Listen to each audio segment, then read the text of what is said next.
A hard-working businessman named David lived in a beautiful village situated in the hills. David belonged to an ordinary farmer family. Earlier, he used to sell clothes on the roadside of the village market. With great hard work, David had opened a good shop in the village. People used to come from far and wide to buy clothes from his shop. David's shop became the heart of the village, attracting customers from far and wide with the promise of quality goods at reasonable prices. He used to sell good quality goods at low profits. That's why there was a crowd of customers in his shop. He was having a great day. Seeing the patronage of his shop, other shopkeepers were jealous. A wealthy businessman whose jealousy turns into a devious plan to take over David's thriving business. He opened his shop opposite David's shop. He was also a cloth merchant. John was a cunning type of businessman.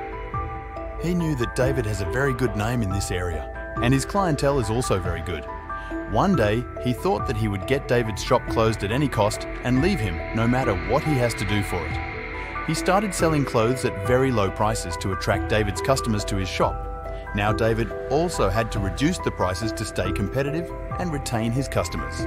As soon as David reduces price, John would reduce the price again to appease him. What started as healthy competition soon turned into a brutal price war, with John constantly cutting prices to drive David out of business. As John became rich, he reduced the prices of clothes so much that there was no profit left for himself. This much is fine. David thought that he would not reduce the price more than this because there was nothing left to reduce. Even if I have to sell at throwaway prices for a few days, I will not keep profits for a few days to retain my customers. But the cunning John had come with the intention of ruining David and taking his place. He further reduced the price of goods. Now, David's headache started increasing. Without any profit, he had to pay the rent of the shop, wages of the workers, transportation, all from his own pocket. Despair surrounded him. There were constant attempts to destroy everything he had worked so hard to build. He thought, for how long will he continue doing this loss-making business? In this way, all my capital will be exhausted and I will become poor. Now I will sell the shop. Thinking this, he left for home after closing the shop in the evening. At home, David's wife and son were waiting for him to have dinner. Seeing her husband so sad and disappointed, David's wife asked, "What's the matter? You look very disappointed these days." David thought that now there is no use in hiding. Everything will be known after selling the shop. Okay, let me tell you everything now.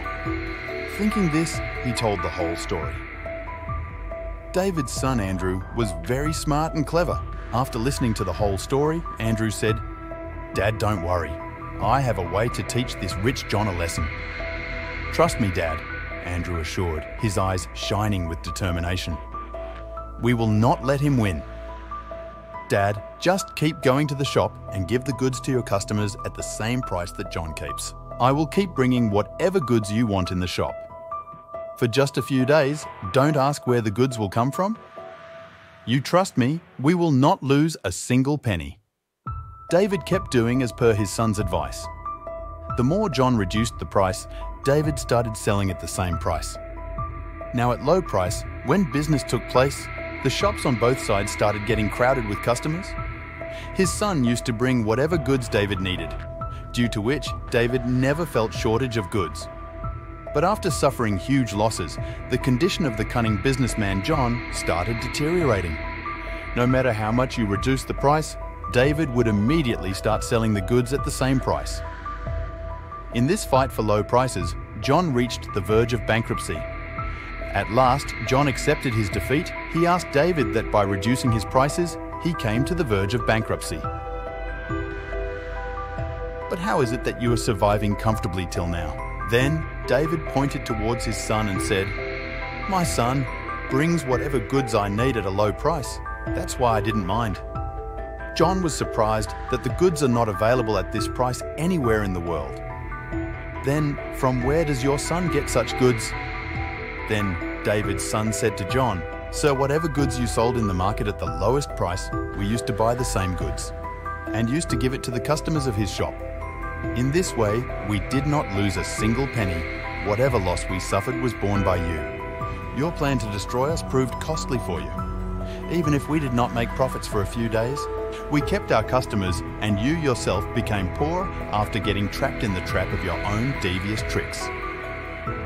John acknowledged the cleverness and intelligence of David's son and apologized to David and his son for his nefarious activities and swore to never trouble others again and left that village forever.